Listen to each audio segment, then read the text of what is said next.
Hello students, तो आज के सेशन में आप सभी का स्वागत है। बढ़ते हैं हम क्वेश्चन की तरफ। तो लास्ट सेशन में हमने क्वेश्चन नंबर 4 कंप्लीट किया हुआ था, सेट नंबर 5 का। आज का जो सेशन होगा वो हम क्वेश्चन नंबर 5 से स्टार्ट करेंगे, यानी कि पहला जो क्वेश्चन होगा वहाँ से हम स्टार्ट करने वाले क्वेश्चन नंबर 5 से। तो स्टार्ट करते हैं हम, क्वेश्चन देखते हैं क्या है। इसमें क्वेश्चन 5 है और इस सेट का ये लास्ट क्वेश्चन है। तो अगला जो सेशन होगा वो सेट नंबर हम 6 स्टार्ट करेंगे, ठीक है। अगला सेट हम क्या करेंगे, चालू करेंगे। तो ये इसके आज का जो सेशन होगा वो इस सेट का लास्ट सेशन होगा। आज हम इसको क्या कर देंगे, कंप्लीट कर देंगे। तो देखते हैं क्वेश्चन क्या है इसमें। इसमें कहता है 7 सेंटीमीटर ऊंचे भवन के 7 मीटर है, मीटर ऊंचे भवन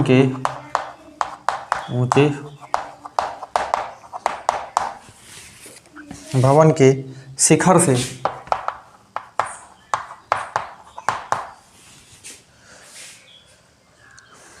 एक टावर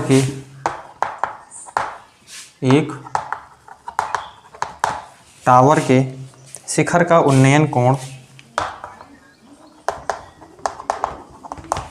शिखर का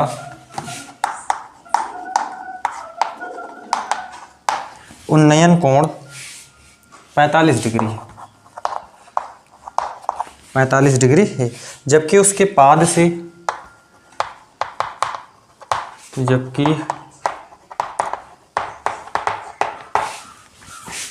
से टावर के शिखर का उन्नयन कोण टावर के शिखर का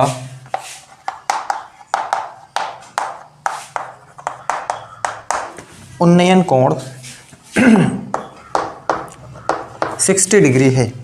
टावर की ऊंचाई ज्ञात कीजिए। टावर की ऊंचाई ज्ञात कीजिए।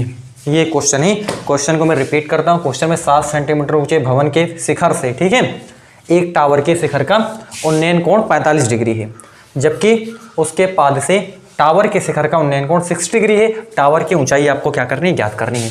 तो अकॉर्डिंग टू क्वेश्चन हम यहाँ पे एक ड्रॉ करते हैं चित्र, क्योंकि ये हाइट एंड डिस्टेंस के क्वेश्चन होते हैं। हाइट एंड डिस्टेंस के जो भी क्वेश्चन होते हैं इनके आपको डायग्राम बनाना जरूरी होता है। बगैर डायग्राम बनाने आप इस क्वेश्चन को सॉल्व नहीं कर सकते। तो मैं वहाँ पे एक काम करता हूँ, मैं यहाँ पे एक डायग्राम बनाता हूँ और इस डायग्राम को आप समझिए कि इस डायग्राम को मैं कैसे ड्रॉ कर रहा हूँ। यहाँ पे हमें क्वेश्चन को देखूंगा और क्वेश्चन को देखने के बाद जैसे जैसे क्वेश्चन बोलेगा वैसे वैसे मैं डायग्राम को ड्रॉ करता चला जाऊँगा। तो इस देखिए आप यहाँ पे हम क्या करेंगे।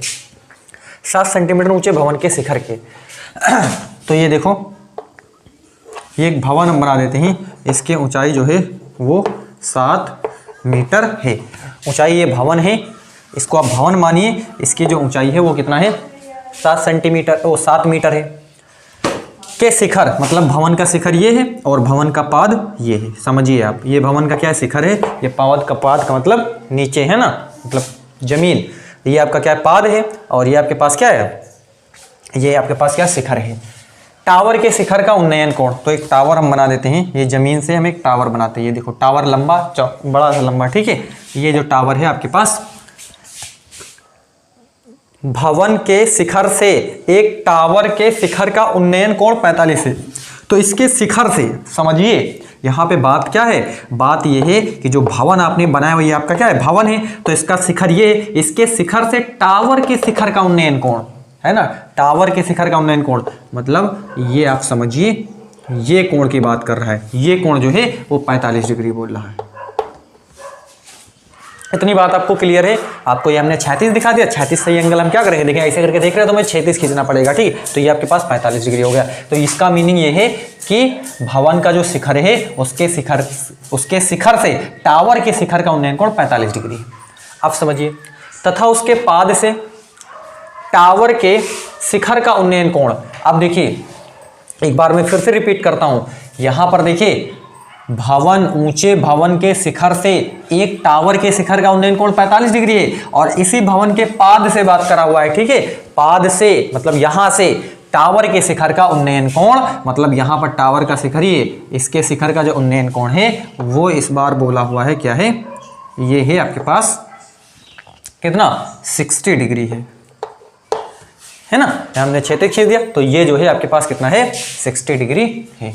उम्मीद करते हैं ये आपको क्लियर हो गया होगा। अब ये अगर यहाँ से यहाँ तक 7 है तो ये वाला भी बताओ कितना हो जाएगा, 7 मीटर हो जाएगा। कितना हो जाएगा, 7 मीटर हो जाएगा, क्योंकि ये इसके पैरेलल ही तो है। तो ये अगर 7 है यहाँ से यहाँ तक तो ये 7 हो जाएगा। अब इसका हम नाम दे देते हैं, चलिए नाम देते हैं ABCDE। हमने इसका क्या कर दिया, नाम दे दिया। अब यहाँ पे हम मान लेते हैं कि जो टावर है उसकी ऊंचाई मान लेते हैं। चलिए देखिए, माना टावर की ऊंचाई h मीटर है। टावर की ऊंचाई हमने क्या मानी, h मीटर जो है वो टावर की ऊंचाई है। अब सबसे पहले हम क्या करते हैं कि ये ही त्रिभुज हम ले लेते हैं, त्रिभुज ABC में, इस त्रिभुज में आप देखो ABC में देखो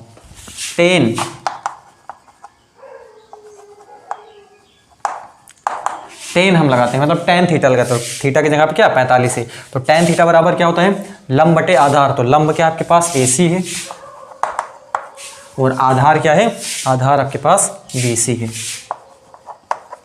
आधार क्या है, BC है। ठीक, तो अब देखिए ये इसका मान क्या होता है 1 हो जाएगा, बराबर AC बटा क्या हो जाएगा BC, मतलब AC बराबर क्या हो जाएगा BC हो जाएगा। इसको हम इक्वेशन नंबर 1 बोल देते हैं। ठीक है, tan थीटा बराबर लंब बटे आधार, तो ये लंब है ये आधार है। तो हमने यहाँ पे देख लिया tan 45 पे 1 होता है, इसको आपको मालूम होना चाहिए AC बटा BC। इसको हमने इसके साथ गुणा कराया तो मतलब ये AC बराबर आपके पास BC हो गया। इक्वेशन नंबर 1 बोल दिया। अगला हम त्रिभुज लेते हैं, त्रिभुज हम ले लेते हैं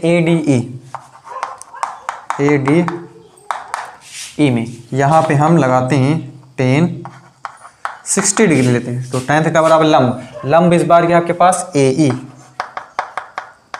बटे आधार क्या है, आधार है आपके पास DE। ये आधार क्या है DE है। अब समझिए tan 60 पे कितना होता है, √3 होता है। और AE को आप क्या लिख सकते हो, AE देखो यहाँ से यहाँ तक, मतलब इसको लिख सकते हो आप AC धन लिख सकते हो आप CE, ये लिख सकते हो।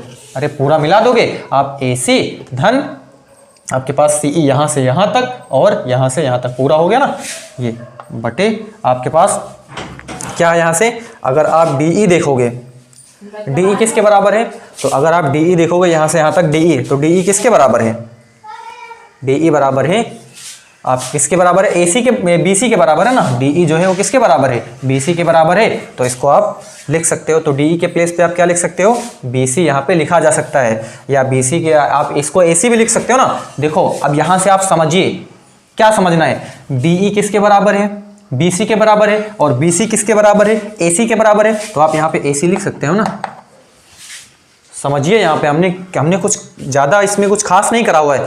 DE देखो, DE जो है ये इसके पैरेलल, मतलब ये इसके बराबर है। DE जो है वो BC के बराबर है, और BC जो है यहाँ से देख सकते हो, BC जो AC के बराबर है, तो BC के प्लेस पे आप AC लिख सकते हो। सिंपल, इतनी बात आपको क्लियर। अब आप यहाँ पे देखिए क्या हो जाएगा, √3 बराबर AC आप AC को हम AC ही लिखे रहते हैं, और प्लस क्या है आपके पास CE आपके पास 7 है ही है, और ये आपके पास क्या हो जाएगा यहाँ से AC हो जाएगा। इसका गुणा हम इसके साथ करवा देते हैं, √3 गुणे AC बराबर AC धन क्या हो जाएगा 7 हो जाएगा।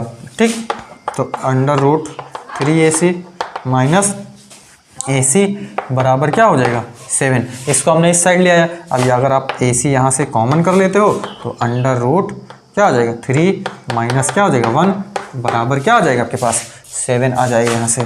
तो अगर आप AC बराबर निकालोगे तो 7 बटे √3 माइनस 1 हो जाएगा। अब यहाँ भी इसका परमीकरण आप करा दो, √3 + 1 से ऊपर नीचे आप गुणा करवा दो। ठीक है, परमीकरण करवाने के बाद क्या आ जाएगा आपके पास AC बराबर ये तो 7 √3 + 1 हो जाएगा, बटे यहाँ से क्या हो जाएगा आपके पास, यहाँ से √3 3 का स्क्वायर हो जाएगा माइनस 1 का स्क्वायर, तभी तो ए स्क्वायर माइनस बी स्क्वायर मतलब ए प्लस बी हो जाएगा और एक ए माइनस बी हो जाएगा। सिंपल। अब देखो ए सी बराबर ये आपके पास 7√3 प्लस 1 हो जाएगा बटे यहाँ से 3 माइनस 1 हो जाएगा। तो ए सी बराबर आप लिखोगे 7 ब्रैकेट में √3 प्लस 1 बटे 2 हो जाएगा। ये इसका फाइनल आंसर निकल, अभी ए सी निकल गया, फाइनल आंसर नहीं यहाँ पे, ठीक है। अब ए सी ये हमने क्या करा, इतना निकाला हुआ है, यहाँ से यहाँ तक, यहाँ से यहाँ तक आपके पास ये निकल के आया है। अब हम क्या करते हैं कि आपको टोटल बताना है, मतलब ए ई बताना है। ए ई तो है, यही तो ऊंचाई है आपके पास। आप इसका स्क्रीनशॉट लीजिए। इतना मैं आगे बढ़ता हूँ यहाँ पे। इतने में अगर आपको नहीं क्लियर हुआ है तो आप पॉज करके पीछे जाइए और फिर से आप देखिए, आपको चीज़ें क्लियर हो जाएंगी। मैं इरेज कर रहा हूँ इसको, आप इसका स्क्रीनशॉट ले लीजिए।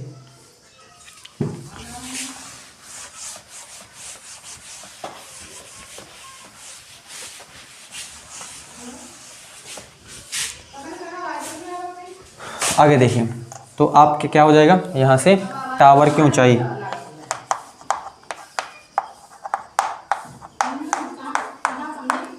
टावर की ऊंचाई क्या है आपके पास, ए ई है। क्या है, ए ई है। तो ए ई क्या है, ऊंचाई, इसको हम यच दिखा देते हैं। ए ई को हम लिख सकते हैं ए सी धन आपके पास क्या है, सी ई। ए सी जो है कितना आया हुआ है, ए सी हम यहाँ से देख ही रहे हैं, 7√3 प्लस 1 बटा कितना है, 2 है, और प्लस का ये कितना है यहाँ से 7 है। ठीक। अब ये h बराबर 7√3 प्लस 1 प्लस 7 दूनी 14 बटा कितना हो जाएगा, 2 हो जाएगा यहाँ पे।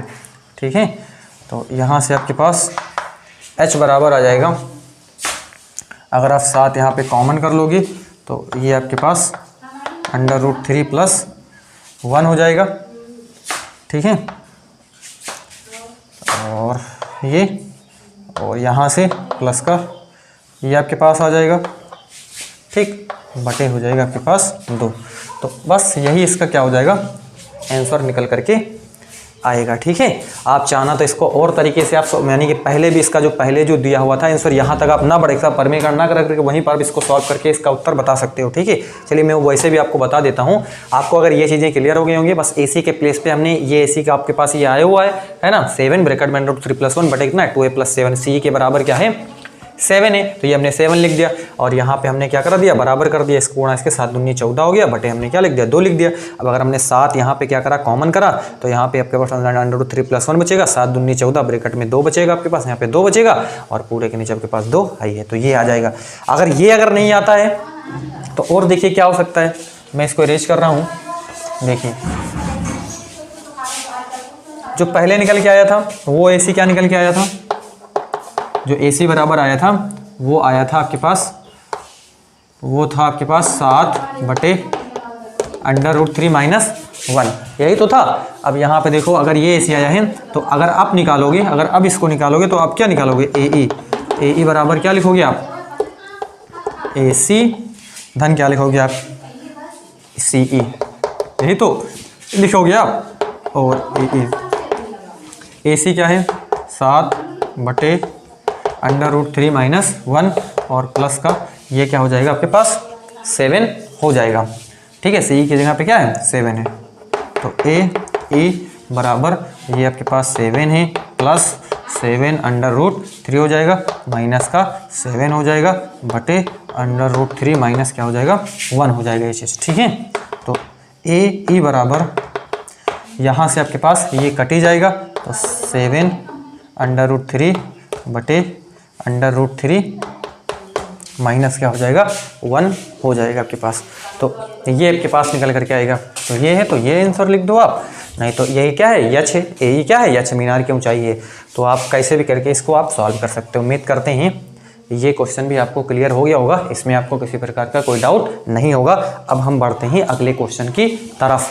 अगर इसमें आपको किसी प्रकार का कोई डाउट रहता है तो उसको आप कमेंट बॉक्स में लिखिए, उसका मैं आपको रिप्लाई कर दूंगा।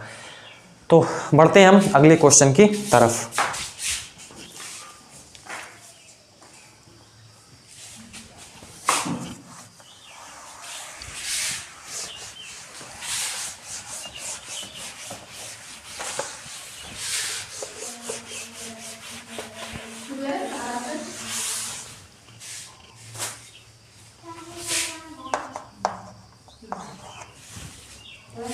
अतः दर्शाइए कि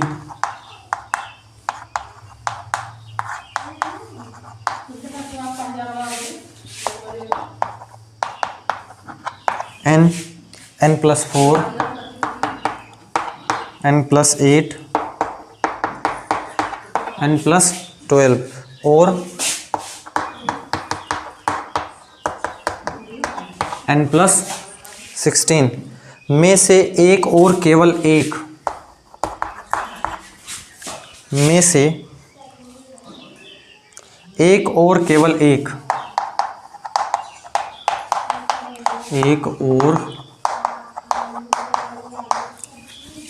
केवल एक ही 5 से विभाज्य है। ये 5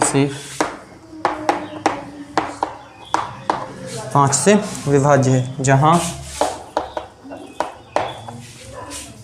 n कोई धनात्मक पूर्णांक है, n कोई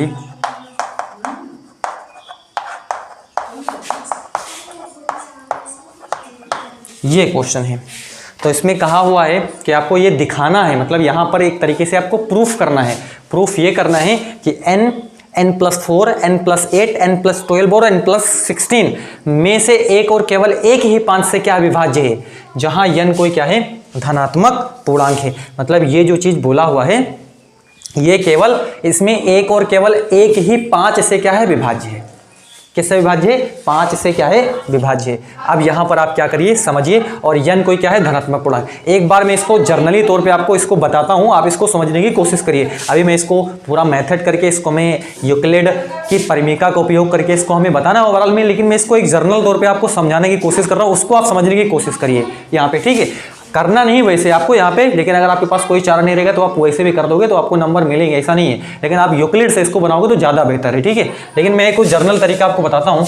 देखिए यहाँ पे क्या है, एक n है, एक क्या है, n+4 है, एक है आपके पास n+8, एक है n+12, एक है n+16 है, ये चीज़ है। अगर हम यहाँ पे n क्या है, कोई धनात्मक पूर्णांक है, तो n बराबर अगर हम 1 ले लेते हैं तो यहाँ पे क्या आ जाएगा, 1 आ जाएगा। यहाँ पर क्या आ जाएगा, 1, और ये आपके पास कितना है, चलिए 1+4 मतलब क्या आ जाएगा, 5 आ जाएगा। और यहाँ पर अब ऐसे ही जोड़ते चले जाइए, ठीक है ना। 4 1 कितना हो गया, 5 हो गया, 8 1 9 हो जाएगा, 12 1 13 हो जाएगा, और 16 1 कितना हो जाएगा, 17 हो जाएगा। सिंपल। अगर आप n बराबर हम 2 ले लें तो ये आपके पास 2 हो जाएगा, 4 2 6 हो जाएगा, 8 2 10 हो जाएगा, 12 2 14 हो जाएगा, 16 2 18 हो जाएगा। क्लियर। अगर हम देखिए n बराबर अगर हम 3 ले लें तो ये 3 हो जाएगा, ये 7 हो जाएगा, ये 11 हो जाएगा, ये 15 हो जाएगा, ये 19 हो जाएगा। अभी आप समझिए, n बराबर अगर हम 4 ले लेते हैं तो ये 4 आ जाएगा, ये 8 आ जाएगा, ये 12 आ जाएगा, ठीक है, और ये 16 आ जाएगा, और ये आपके पास ये कितना आ जाएगा, 20 आ जाएगा यहाँ पे। अब आप जान ही रहे हो, n बराबर अगर हम 5 ले लेते हैं तो ये 5 हो जाएगा, और ये 9 हो जाएगा, ये 13 हो जाएगा, और ये 17 हो जाएगा, और ये 21 हो जाएगा। अब यहाँ पे आप समझिए, n क्या है, कोई धनात्मक पूर्णांक है, मतलब 1 2 3 4 5 ऐसे करके आप इसको लेना है। अब देखिए, एक बार में केवल जितने भी हैं यहाँ पे केवल और केवल एक ही 5 से क्या विभाज्य है। इसमें आप देखिए, इसमें कौन 5 से विभाज्य है, केवल यही तो 5 से विभाज्य है। इसमें आप चेक करिए कौन 5 से, केवल एक और एक केवल 5 से विभाज्य होगा।